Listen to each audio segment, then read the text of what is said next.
Masih tahu se surah Al-Baqarah ki ayat number 168 tagin. أعوذ بالله من الشيطان الرجيم بسم الله الرحمن الرحيم يا أيها الناس كلوا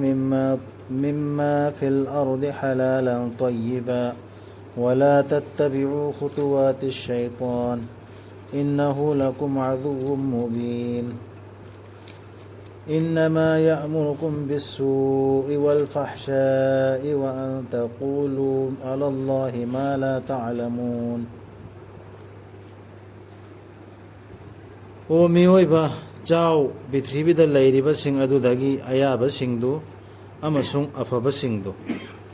tung inganu shaitangi khongul singi tasenamak madi nakhoigi yeknabani mayek sianglaba shaitangi khongun si loidaba tung inganu har jingi shaitan du tanate man thojin badu tanataba mi gi shaitan da su leidna mahoigi koiting matung illoida ma khoin tau roida afa potu chaga daba ayaba alana thing daba potu chaga daba ayaba mana takpani na khoida adi shaitan duna subnagi phattaba amasung oktaba lichat khakta chatnaba aduga nakhoina hainaba lagi matangda nakhoina khangdaba wa shaitan gi matung illordi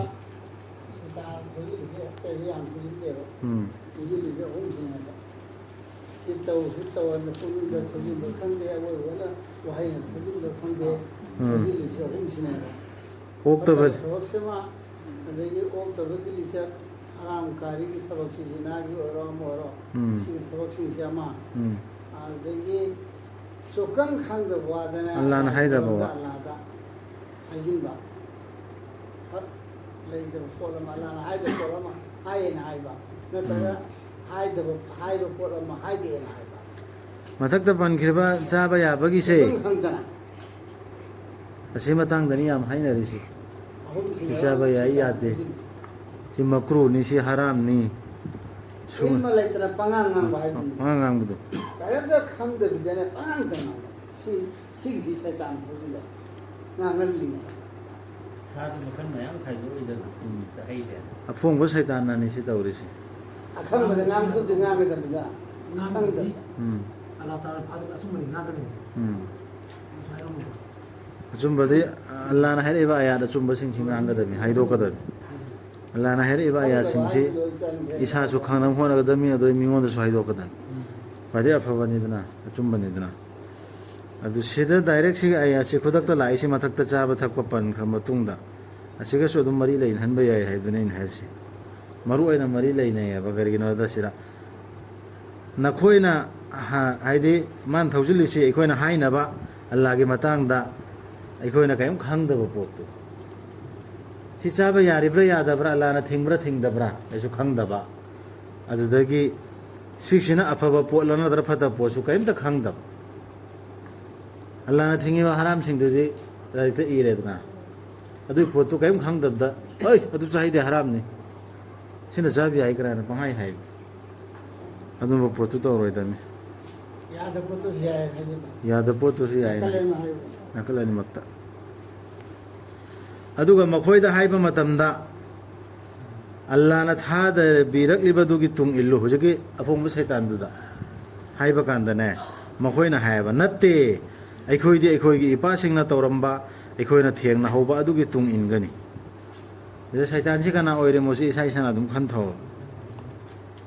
makhoina haiba aikhoidi ipa ipuna tawramba to du tawranen Allah na thadra iba ayasigi hai sir chatlu Allah na haram tawrsi sigi posini sinatte si khaktani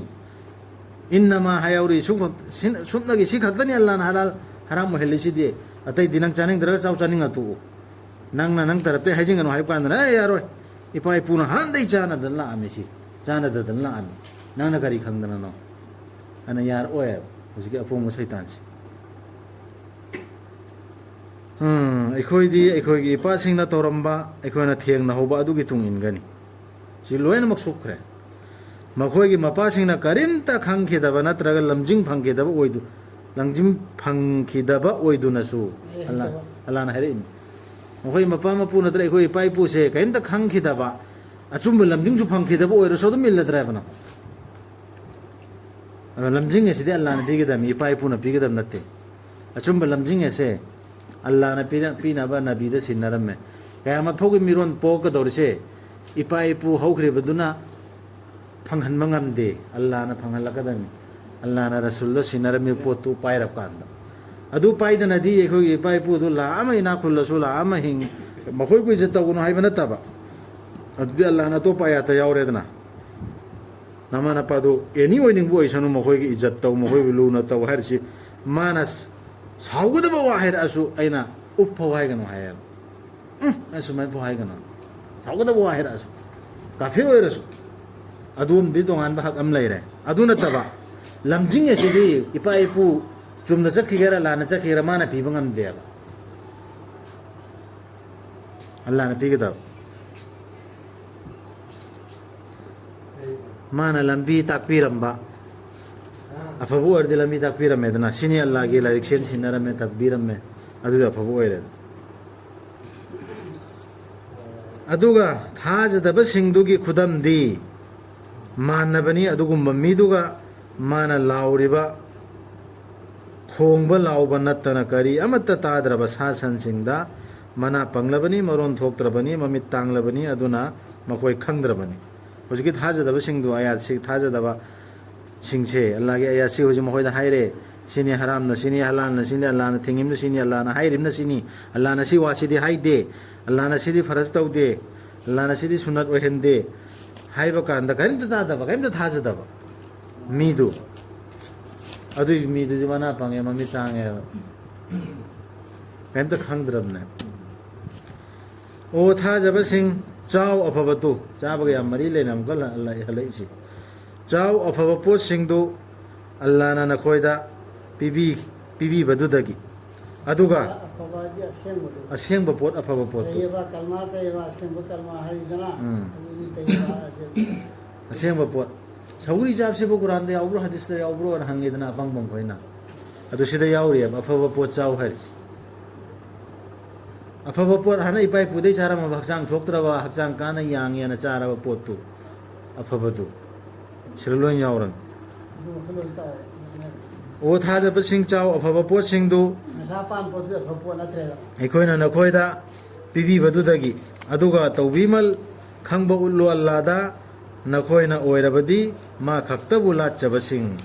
ꯃꯥ ꯈꯛꯇ ꯂꯥꯠꯄꯤꯔꯛꯏꯁꯤ ꯑꯜꯂꯥꯍ ꯈꯛꯇꯅꯤ ꯂꯥꯠꯄ ꯃꯇꯤꯛ ꯆꯥꯕ ꯍꯥꯏꯅ ꯀꯜꯃꯥ ꯁꯣꯜꯂꯤꯗꯣ ꯑꯁꯦꯡꯕ ꯑꯣꯏꯔꯗꯤ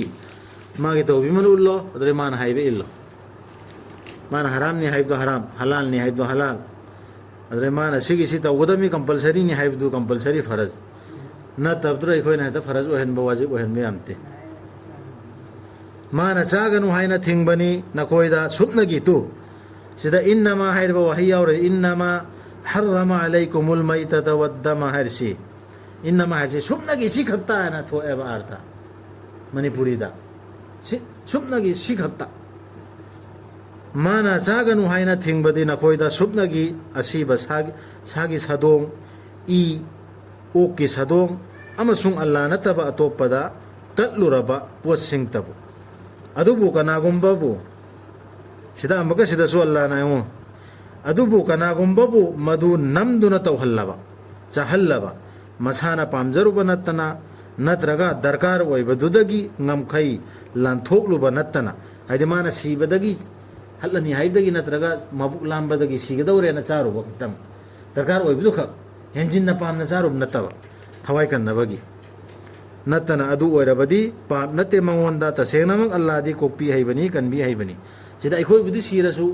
ओक्तु तंगरोय तनबम यावख्रमिना okay चारम बमी अमा इस्लाम कबूल तौरे ए मादी मथवाई कन्नबगी मागिदि टेस्ट ओइदोरिनि ओइदोर नत्रो अदु सिगी आयासिनसु खंगद्रा कुरान के आयासि अखोय खक्तगी नत्ते अखोयगी नत्ते वर्ल्ड मसा पुंबैनेसि आयासु खंथबदुम थोकपन दरे मन सि खक्तने वा लाना थिंगिसि अदु अफबा पोर अखोयदा हांदै चाननबा पोसिंगदु चाबे यारे हांदै चानरमदब हुई हौदोंग चाना दे कनासु अदम बाबा एकदम हक्तगी कना उम कंट्री अम फौदा का हेंजिन ओगक तबदगी ꯆꯥꯅꯈꯤꯕ ꯀꯥꯡꯕꯨꯅꯤ ꯁꯤꯗꯒꯤ ꯁꯤ ꯈꯛꯇꯅꯤ ꯍꯔꯥꯝ ꯑꯣꯏꯕ ꯍꯥꯏꯗꯣ ꯍꯨꯏ ꯌꯥꯎꯕ꯭ꯔꯣ ꯌꯥꯎꯗꯦꯗꯅ ꯌꯥꯏ. ꯍꯨꯏ ꯆꯥꯗ ꯍꯔꯥꯝ ꯅꯠꯇ꯭ꯔꯣ ꯑꯗꯨ ꯄꯟꯗ꯭ꯔꯤꯁꯤ ꯀꯔꯤꯒꯤꯅꯣ ꯍꯥꯏꯗꯅ ꯑꯥꯗꯩ ꯆꯥꯏ ꯗꯨꯅꯤꯌꯥ ꯆꯥꯅꯔꯝꯕ ꯄꯣꯠꯇꯨ ꯄꯨꯝꯕ. ꯅꯠꯇꯦꯕ ꯑꯜꯂꯥꯍꯅ ꯑꯩꯈꯣꯏꯁꯨ ꯅꯠꯇꯦ. ꯄꯜꯂꯤꯁꯤ ꯑꯥꯗꯩ ꯆꯥꯅꯔꯝꯕ ꯄꯣꯠ ꯑꯌꯥ ꯄꯣꯠꯇꯨꯗꯤ ꯀꯔꯤꯝꯇ ꯄꯟꯗ꯭ꯔꯦꯕ ꯃꯟꯗ꯭ꯔꯦ ꯅꯈꯣꯏꯅ ꯍꯧꯖꯤꯛ ꯆꯥꯅꯔꯤꯕ ꯄꯣꯠꯁꯤꯡꯗꯣ ꯆꯥꯅꯔꯝꯕꯁꯤꯡꯗꯣ ꯑꯗꯨꯝ ꯂꯣꯏ ꯆꯥꯕ ꯌꯥꯏ ꯑꯗꯨ ꯆꯥꯅꯔꯝꯗꯕ ꯃꯈꯩꯗꯣ ꯆꯥꯕ ꯑꯝꯇ ꯌꯥꯗꯦ ꯑꯗꯨꯒ ꯊꯤꯡꯕ ꯍꯥꯏꯕ ꯁꯤ ꯈꯛꯇꯅꯦ ꯅꯈꯣꯏꯅ ꯊꯤꯡꯉꯤꯁꯤ. ꯇꯁꯦꯡꯅꯃꯛ ꯂꯥꯏꯔꯤꯛ ꯑꯗꯨꯗ ꯑꯜꯂꯥꯍꯅ ꯊꯥꯗꯕꯤꯔꯛꯂꯤꯕꯁꯤꯡꯗꯨ ꯂꯣꯠꯁꯤꯜꯂꯤꯕ ꯃꯤꯁꯤꯡꯗꯨ ꯇꯨ ꯑꯃꯨꯛꯀ ꯃꯈꯥꯗ ꯀꯟꯁꯤꯜꯂꯛꯏꯁꯤ ꯃꯊꯛꯇ ꯍꯥꯏꯈ꯭ꯔꯤꯕ ꯋꯥꯁꯤꯡꯁꯦ ꯅꯠꯇ꯭ꯔꯒ ꯂꯥꯏꯔꯤꯛꯁꯤꯗ ꯍꯥꯏꯔꯤꯕ ꯑꯣꯔꯗꯔꯁꯤ ꯂꯣꯠꯁꯤꯜꯂꯤꯕ ꯃꯤꯁꯤꯡꯗꯨ ꯑꯗꯨꯒ ꯃꯗꯨꯕꯨ ꯌꯣꯟꯊꯣꯛꯂꯤꯕꯁꯤꯡꯗꯨ ꯃꯃꯜ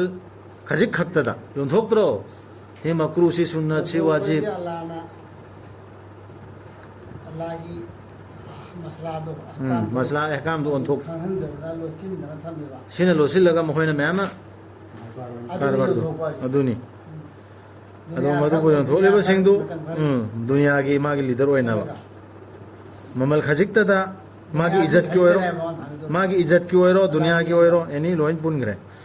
ꯃꯈꯣꯏꯅ ꯌꯣꯠꯁꯤꯟꯕ ꯅꯠꯇꯦ ꯃꯈꯣꯏꯒꯤ ꯃꯕꯨꯛꯁꯤꯡꯗ ꯁꯨꯞꯅꯒꯤ ꯃꯩ ꯅꯠꯇꯅ ꯑꯗꯨꯅ ꯌꯥꯝ ꯆꯦꯛꯁꯤꯟꯒꯗꯕꯅꯦꯕ ꯐꯥꯒꯤ ꯑꯣꯏꯅ ꯂꯧꯔꯣꯏꯗꯕꯅꯤ ꯑꯜꯂꯥꯍꯅ ꯍꯥꯏꯔꯤꯕ ꯑꯌꯥꯠꯁꯤ ꯈꯨꯗꯛꯇ ꯑꯩꯈꯣꯏ ꯏꯟꯒꯗꯕꯅꯦꯕ ꯑꯗꯨꯗꯨ ꯃꯩ ꯅꯠꯇꯅ ꯃꯈꯣꯏꯅ ꯌꯣꯠꯂꯤꯗꯨ ꯃꯩ ꯑꯣꯏꯅ 이 दुनियादा अदुदु मई ओरकनेबा अदु ꯃꯩꯅꯦ ꯃꯈꯣꯏꯅ ꯌꯣꯠꯂꯤ मई ओन चाकने दुनियासे एक्टिवेट ओइदरसु आखिरदि एक्टिवेट ओइरने ꯋꯥ ꯉꯥꯡꯕꯤꯔꯣꯏ ꯑꯜꯂꯥꯍꯅ ꯃꯈꯣꯏꯗ ꯑꯃꯨꯛ ꯍꯤꯡꯒꯠꯍꯟꯕꯤꯒꯗꯕ ꯅꯨꯃꯤꯠꯇ ꯑꯥꯗꯁꯨ ꯋꯥꯁꯨ ꯉꯥꯡꯕꯤꯔꯔꯣꯏ ꯅꯠꯇ꯭ꯔꯒ ꯁꯦꯡꯗꯣꯛꯄꯤꯔꯣꯏ ꯃꯥꯅ ꯍꯥꯏꯗꯤ ꯑꯜꯂꯥꯍꯅ ꯃꯈꯣꯏꯕꯨ ꯃꯈꯣꯏꯒꯤꯗꯤ ꯗꯟꯗꯤꯅꯤ ꯆꯩꯅꯥ ꯂꯩꯔꯕ ꯃꯈꯣꯏꯅ ꯂꯥꯛꯑꯃ ꯗꯨꯋꯥ ꯁꯥꯡꯅ ꯁꯥꯡꯅ ꯑꯁꯇꯒꯐꯥꯔ ꯑꯗꯨ ꯑꯗꯥ ꯇꯧꯔꯁꯨ ꯁꯦꯡꯗꯣꯛꯑꯔꯣꯏ ꯁꯤ ꯁꯥꯊꯤꯗ꯭ꯔꯥ ꯁꯤꯅꯤ ꯀꯥꯐꯤꯔ ꯍꯥꯏꯔꯤꯁꯤ ꯏꯟꯀꯥꯔ ꯇꯧꯕ ꯀꯥꯐꯤꯔ ꯍꯥꯏꯔꯤꯁꯤ ꯁꯤꯒꯤ ꯃꯅꯨꯡꯗ ꯑꯩꯈꯣꯏ ꯏꯁꯥ ꯏꯁꯥ ꯆꯦꯛ ꯇꯧꯒꯗꯕꯅꯤ ꯆꯟꯕ꯭ꯔꯥ ꯆꯟꯗꯕ꯭ꯔꯥ ꯍꯥꯏꯕꯁꯤ ꯃꯤꯉꯣꯟꯗ ꯅꯩꯅꯔꯨꯅꯨ ꯏꯁꯥꯗ ꯆꯦꯛ ꯇꯧꯒꯗꯕꯅꯤ ꯃꯈꯣꯏꯗꯨ ꯂꯩꯁꯤꯟꯈ꯭ꯔꯕꯁꯤꯡꯗꯨꯅꯤ ꯑꯔꯥꯟꯕꯕꯨ ꯂꯝꯖꯤꯡꯒꯤ ꯃꯍꯨꯠꯇ ꯑꯃꯁꯨꯡ ꯗꯟꯗꯤꯕꯨ ꯉꯥꯛꯄꯤꯕꯒꯤ ꯃꯍꯨꯠꯇ ꯁꯤꯒꯤ ꯑꯈꯪꯕꯁꯤꯡꯁꯤꯅꯤ ꯂꯩꯔꯤꯁꯤ ꯈꯪꯗꯤ ꯈꯪꯉꯤ ꯀꯥꯡꯕꯨꯅꯤꯁꯤ ꯑꯗꯨꯅ ꯃꯈꯣꯏꯗꯨ ꯀꯌా ꯋꯥꯅ ꯈꯥꯡꯒꯗꯧꯔꯤꯕ ꯃꯩꯒꯤ ꯃꯅꯨꯡꯗ ꯃꯩꯗ ꯇꯥꯒꯗꯧꯔꯤꯁꯤ ꯀꯅꯥꯅꯣ ꯑꯗꯨꯝ ꯈꯪꯉꯣ ꯃꯗꯨ ꯑꯜꯂꯥꯍꯅ ꯊꯥꯗꯕꯤꯔꯛꯈꯤꯕꯗꯨꯅꯅꯤ ꯂꯥꯏꯔꯤꯛꯇꯨ ꯑꯆꯨꯝꯕꯒ ꯂꯣꯏꯅꯅ ꯀꯔꯤꯒꯤꯅꯣ ꯃꯈꯣꯏꯗ ꯁꯖꯥꯁꯤ ꯄꯤꯒꯗꯧꯔꯤꯁꯤ ꯂꯥꯏꯔꯤꯛ ꯊꯥꯔꯛꯈ꯭ꯔꯦꯕ ꯑꯜꯂꯥꯍꯅ ꯂꯥꯏꯔꯤꯛ ꯌꯧꯍꯟꯈ꯭ꯔꯦꯕ ꯑꯍꯂꯦ ꯀꯤꯇꯥꯕ ꯑꯩꯈꯣꯏꯗ ꯑꯜꯂꯥꯍꯅ ꯂꯥꯏꯔꯤꯛ ꯌꯧꯍꯟꯈ꯭ꯔꯦ ꯑꯍꯀꯥꯝ ꯍꯔꯥꯝ ꯍꯂꯥꯜꯒꯤ ꯀꯔꯤ ꯇꯧꯅꯤ ꯀꯔꯤ ꯇꯧꯔꯣꯏ ꯇꯧꯔꯁꯨ ꯌꯥꯏ ꯀꯔꯤꯅ ꯇꯧꯔꯁꯨ ꯌꯥꯏ ꯀꯔꯤꯅ ꯇꯧꯗ꯭ꯔꯁꯨ ꯌꯥꯏ ꯁꯤ ꯊꯥꯔꯛꯈ꯭ꯔꯦꯕ ꯂꯥꯏꯔꯤꯛ ꯊꯥꯔꯛꯈ꯭ꯔꯦ ꯑꯗꯨꯒꯤꯅꯦ ꯇꯁꯦꯡꯅꯃꯛ ꯂꯥꯏꯔꯤꯛꯇꯨꯒꯤ ꯃꯇꯥꯡꯗ ꯃꯔꯩ ꯌꯦꯠꯄꯁꯤꯡꯗꯨ ꯃꯆꯦꯠ ꯇꯥꯈ꯭ꯔꯕꯅꯤ ꯌꯥꯝꯅ ꯂꯥꯞꯅ ꯍꯥꯏꯗꯣꯛꯇꯨꯅ ꯑꯣ ꯁꯤ ꯂꯥꯏꯔꯤꯛꯁꯦ ꯊꯝꯃꯒ ꯃꯆꯦꯠ ꯇꯥꯅꯔꯤꯕ ꯅꯠꯇ꯭ꯔꯣ ꯑꯩꯈꯣꯏ ꯍꯅꯐꯤ ꯁꯥꯐꯤ ꯑꯗꯨ ꯑꯗꯥ ꯑꯍꯂꯦ ꯀꯤꯇꯥꯕꯁꯨ ꯍꯥꯟꯅꯒꯤ ꯃꯃꯥꯡꯒꯤ ꯑꯍꯂꯦ ꯀꯤꯇꯥꯕꯁꯨ ꯌꯍꯨꯗꯤ ꯏꯁꯥꯏ ꯑꯗꯨ ꯑꯗꯥ ꯇꯥꯈ꯭ꯔꯦꯗꯅ ꯃꯈꯣꯏꯁꯨ ꯂꯥꯏꯔꯤꯛꯁꯤ ꯂꯥꯞꯊꯣꯛꯄꯒꯤ ꯀꯨꯔꯥꯟꯗꯒꯤ ꯃꯈꯣꯏꯁꯨ ꯖꯕꯨꯔꯗꯒꯤ ꯅꯠꯇ꯭ꯔꯒ ꯏꯟꯖꯤꯜꯗꯒꯤ ꯂꯥꯞꯊꯣꯛꯎꯕꯒꯤ ꯃꯆꯦꯠ ꯇꯥꯈ꯭ꯔꯦ ꯃꯈꯣꯏꯁꯨ ꯑꯩꯈꯣꯏꯁꯨ ꯇꯥꯈ꯭ꯔ ꯂꯩꯔꯦ ꯆꯨꯝꯅ ꯆꯠꯄ ꯍꯥꯏꯕꯁꯤ ꯅꯈꯣꯏꯅ ꯅꯈꯣꯏꯒꯤ ꯅꯃꯥꯏꯁꯤꯡ ꯑꯣꯟꯕꯗꯨ ꯅꯠꯇꯦ ꯉꯁꯥꯏ ꯍꯥꯟꯅ ꯍꯧꯈꯤꯕ ꯇꯣꯄꯤꯛꯇꯣ ꯑꯃꯨꯛꯀ ꯑꯜꯂꯥꯍꯅ ꯍꯟꯖꯤꯜꯂꯛꯏꯁꯤ ꯃꯔꯛꯇ ꯕꯌꯥꯟ ꯇꯧꯔꯕ ꯃꯇꯨꯡꯗ ꯁꯤꯁꯤ ꯃꯨꯟꯅ ꯈꯟꯊꯔꯦꯕ ꯀꯨꯔꯥꯟꯒꯤ ꯅꯤꯌꯣꯝꯅꯤꯁꯤ ꯌꯥꯝ ꯐꯖꯕ ꯃꯔꯛꯇ ꯒ꯭ꯌꯥꯟ ꯇꯥꯅꯕ ꯑꯇꯣꯞꯄ ꯑꯍꯀꯥꯝꯁꯨ ꯃꯌꯥꯝ ꯎꯠꯂꯝꯃꯦꯗꯅ ꯑꯜꯂꯥꯍ ꯎꯠꯂꯕ ꯃꯇꯨꯡꯗ ꯑꯃꯨꯛꯀ ꯑꯀꯣꯛꯀꯤ ꯋꯥꯔꯤꯗꯨꯗ ꯑꯩꯈꯣꯏꯗ ꯍꯜꯂꯛꯏꯁꯤ ꯍꯦꯟꯅ ꯃꯃꯨꯠ ꯇꯥꯅ ꯒ꯭ꯌꯥꯟ ꯇꯥꯅ ꯁꯤꯅꯤ ꯀꯨꯔꯥꯟꯒꯤ ꯇꯐꯁꯤꯔ ꯌꯥꯝꯅ ꯐꯖꯕ ꯇꯐꯁꯤꯔꯁꯤ चुमना सपा है दो दिल है सी आपने दिल से नेकी है सुने नेकी है जब थोड़ा तो सु नेकी नेकी नहीं ना सवाब हाइबसी हरसु याय है से अदना सवाब फंबा नेकी फंबा हाय पोसे चुमना चला के सवाब फंबा हाय पोसी केवला सोंदो ओलगा नवा सोरु दुनते नते मसी ओंदो ओलगा न तमा के ओंदो ओलगा सोरु दुनते थबक तुनते लन हाइबे इन सब नेकी है भी करी न आब आको थबोती अल्लाह ईमान पर इतने मारूदी लन हाइबे इन बदु अदुने अल्लाह ईमान प्रोत दीवान सोले मासिन पे दुकान और दो अल्लाह उठाए फम चुमना चटपा हाइबसी सवाब हाइबसी ना हाइरखे बखोय मेतेलोंदा सवाब हाइबसे नखोयना नखोयगी नमाइसिंग ओनबदु नत्ते नोंपोकलोमदा नत्रगा नोंचुपलोमदा लुद्रा से खनथरोदा अदुबु तसेंगना चुमना चटपा हाइबदुदी अदुगुंबा मीदुनी माना थाजरिबा अल्लाहदा थाजरदे अल्लाहना हाइबं गोइदो तब तब पायरदम नत्रो ꯑꯔꯣꯏꯕ ꯅꯨꯃꯤꯠꯄꯨ ꯇꯨ ꯍꯤꯁꯥꯕ ꯂꯧꯅꯩꯁꯨ ꯊꯥꯖꯔꯤꯕ ꯐꯔꯤꯁꯇꯥꯁꯤꯡꯗꯁꯨ ꯊꯥꯖꯔꯤꯕ ꯑꯗꯨꯗꯒꯤ ꯊꯥꯔꯛꯂꯤꯕ ꯂꯥꯏꯔꯤꯛꯇꯨꯗ ꯑꯃꯁꯨꯡ ꯅꯕꯤꯁꯤꯡꯗ ꯑꯗꯨꯒ ꯃꯥꯅ ꯄꯤꯊꯣꯛꯂꯤꯕ ꯃꯆꯥꯛ ꯃꯔꯜꯕꯨ ꯃꯁꯥꯒꯤ ꯑꯣꯏꯅ ꯃꯗꯨꯕꯨ ꯄꯥꯝꯖꯔꯕꯁꯨ ꯌꯥꯝꯅ ꯄꯥꯝꯖꯅ ꯄꯩꯁꯥ ꯁꯅꯥ ꯂꯨꯄꯥ ꯊꯝꯕꯤꯗꯣ ꯑꯗꯨꯁꯨ ꯄꯤꯊꯣꯛꯏꯕ ꯃꯔꯤ ꯃꯇꯥꯁꯤꯡꯗ ꯃꯄꯥ ꯂꯩꯖꯗ꯭ꯔꯕ ꯑꯉꯥꯡꯁꯤꯡꯗ ꯑꯅꯪꯕꯁꯤꯡꯗ ꯑꯃꯁꯨꯡ ꯂꯪꯐꯩ ꯆꯠꯄꯁꯤꯡꯗ ꯑꯅꯤꯕꯁꯤꯡꯗ ꯑꯃꯗꯤ ꯃꯤꯅꯥꯏ ꯊꯥꯗꯣꯛꯄꯤꯕꯗ ꯀꯩꯗꯤ ꯊꯥꯗꯣꯛꯄꯤꯕ ꯃꯤꯅꯥꯏ ꯊꯥꯗꯣꯛꯄꯤꯕꯗꯨ ꯑꯗꯨꯒ ꯅꯃꯥꯖ ꯄꯨꯈꯠꯆꯔꯤꯕ ꯑꯃꯗꯤ ꯖꯀꯥꯠ ꯄꯤꯔꯤꯕ ꯁꯤꯅꯦꯕ ꯏꯃꯥꯟ ꯍꯥꯏꯔꯤꯁꯤ ꯁꯋꯥꯕ ꯍꯥꯏꯔꯤꯁꯤ ꯑꯃꯗꯤ ꯋꯥꯁꯛ ꯉꯥꯛꯂꯤꯕꯁꯤꯡ ꯃꯈꯣꯏꯅ ꯋꯥꯁꯛꯈ꯭ꯔꯕꯗ ꯑꯗꯨꯒ ꯈꯥꯡꯖꯔꯤꯕꯁꯤꯡ ꯋꯥꯔ ꯅꯪꯂꯕꯗ ꯁꯕꯔ ꯇꯧꯕꯗꯨ ꯌꯦꯟꯗꯩ ꯅꯥꯟꯊꯣꯛꯄ ꯌꯥꯕ ꯃꯇꯝꯗ ꯂꯩꯗꯅ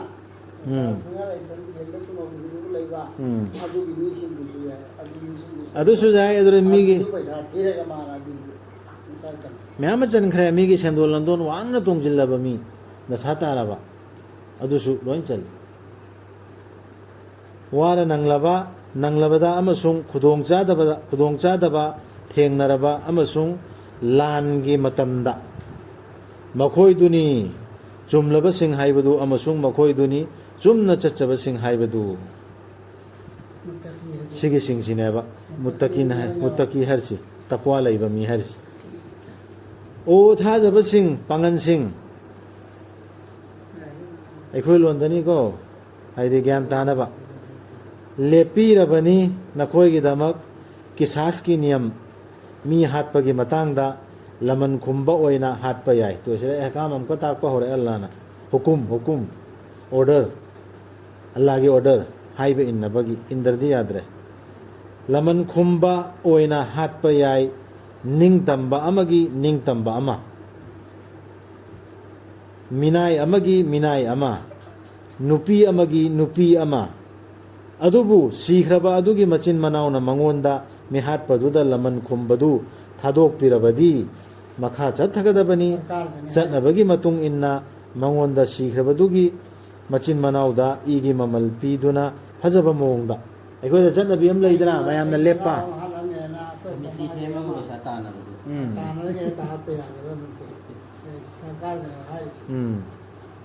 सरकार से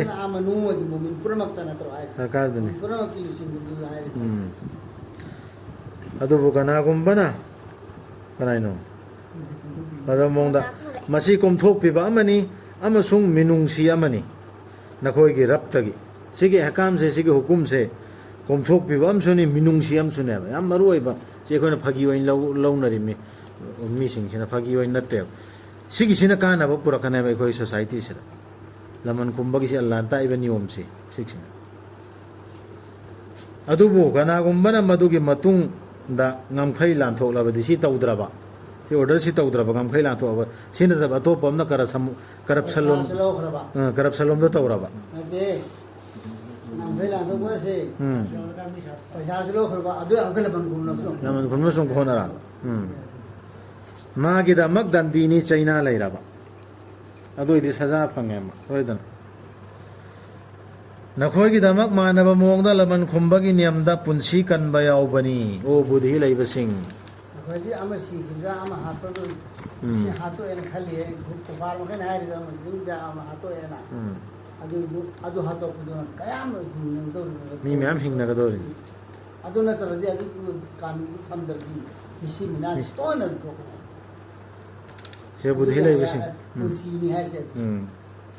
नखोइना से के साथ की कानून से लमन कुंबगी से कानून से सरकार जब थमी से अल्लाह थमी से हम करी होदन कोई पुंसी करना बेटे अब गल्फ कंट्री दा जथदना लायगुम क्राइम से मैम हंधेदना सिन बुद्धि लैबसिंग हायरे नखोइना चुमना चचबसिंग ओइजनाबा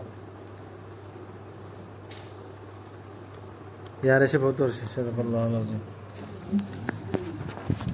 179